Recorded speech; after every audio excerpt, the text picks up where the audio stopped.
started with an organization called Pratham. Some of you may be familiar, and I've had the privilege of working with them on this along with my colleagues. They started surveying actual outcomes, simple surveys. No, these are not very dramatic, very profound issues. Like, for instance, in the 5th grade or in the 8th grade or 7th grade, how much does a child know?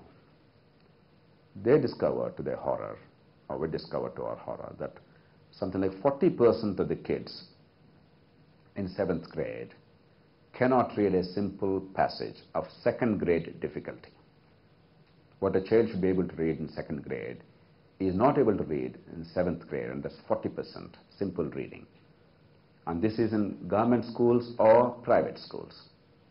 This is a survey for all schools of India, but in rural settings. Urban figures may be slightly better, but I suspect not spectacularly better. About 70% of the kids are not able to do a simple arithmetic of dividing a 3-digit number by a single digit. Let's say 365 divided by 7 to know the number of weeks in a year. 70% of children in 7th grade at the age of 12, those who are going to school, are not able to answer this question or do this sum. These are real numbers. Huge samples, 200,000, 300,000 samples, all 600 plus districts of India.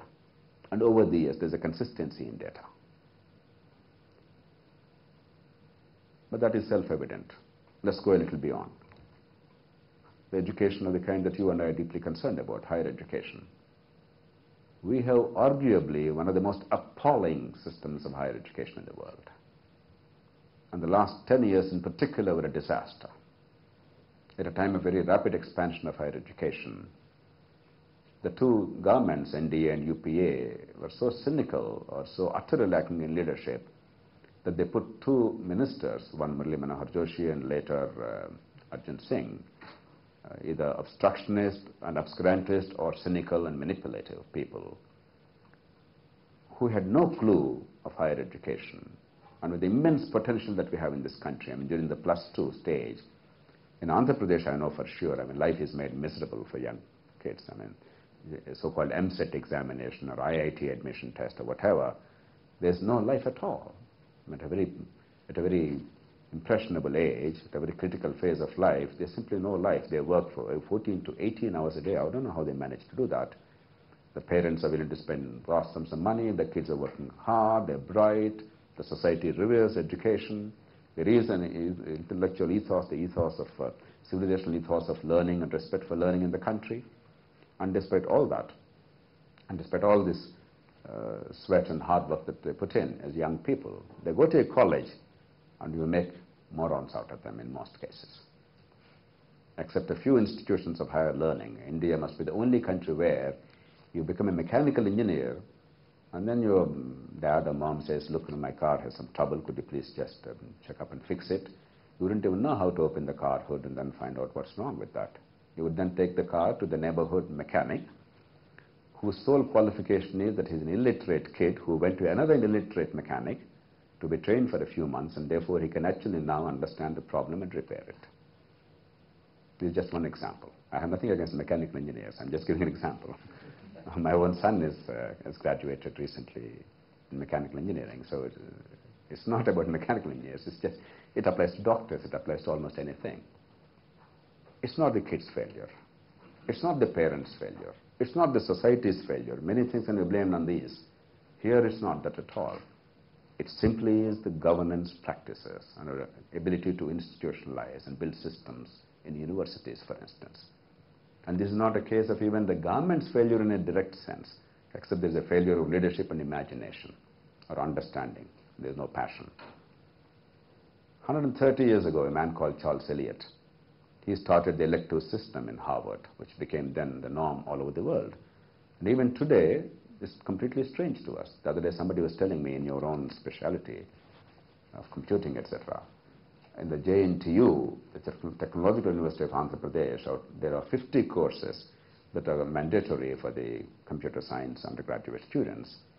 And I believe 47 are technology courses and 3 are humanities. I presume they're all language courses. Whereas one of the best computer schools in the world, arguably, Carnegie Mellon, I'm told, has 40 courses, of which 23 are in technology and 17 are humanities and electives. And I don't think anybody in the world says that a Carnegie Mellon product is inferior to a JNTU product. So I can go on and on. But basically, the political leadership and the way the bureaucracies are shaped, even in management of higher education, they have messed up our education, and therefore they have completely undermined this country by stifling the potential and the talent of the young people of this country. I'm making an extremely grave charge, and I believe it's a very well-merited charge. And I believe without fixing our higher education, you cannot fix our country. It's not merely a technology issue. It's a function of leadership.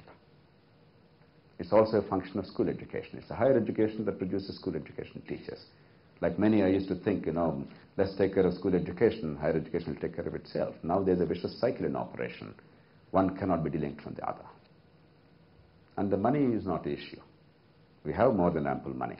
And if our kids are going and spending, maybe now, I don't know by last count what's the amount, but probably about 7 to 8 or maybe 10 billion US dollars every year in Australia, in the United States and elsewhere, even at undergraduate stage now, and of course certainly in graduate schools to study. And if that much money is actually invested properly in this country, we can achieve miracles. Everybody knows that, and you of all know more than anybody else. The third challenge is, can we really make politics ethical? Or should the illegitimate money power in politics, as you see in Karnataka and in Andhra Pradesh and in Tamil Nadu, arguably the three well-governed states of India, and these are in political terms among the worst in the country. I mean, in my state of Andhra Pradesh, typically to be a legislator, you have to spend 50 to 100 million rupees. State legislator I'm talking about, to be an MLA for a major or traditional political party. In this election in Andhra Pradesh, my case is the sole exception of a successful contest without spending more than $500,000 rupees. I think 4.92 lakhs is what was spent, and accurately. More was not needed. Even if you gave me money, I didn't know how to spend. I wouldn't know how to spend. But this is seen as exception, as the impossible.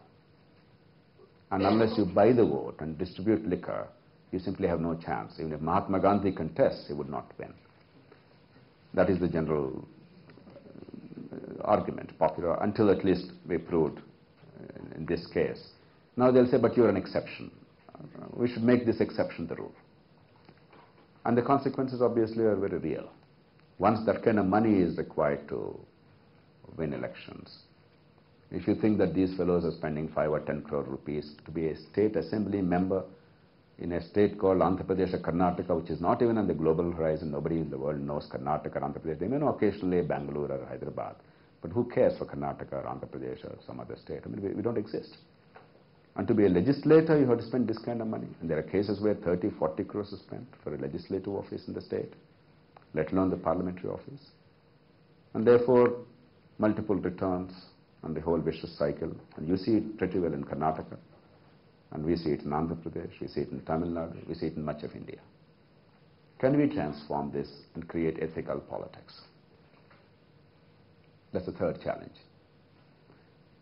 The fourth is, as a corollary of that, can we make political parties instrument for public participation or people's participation in public life? Or will they be private domains? Will they be family fiefdoms and private estates, as they are in a large measure in this country? And finally, we have this wretched PM, CM, DM syndrome, the Prime Minister, the Chief Minister, and the District Magistrate or the Collector. And after that, nothing exists. These are only three people that matter, because these are only three who take responsibility, and they are more or less the final decision makers in most issues. For a country of India's size and diversity and allegedly democratic credentials, India arguably has the smallest number of final decision makers in the world. Take even autocratic China. you have very large number of final decision makers.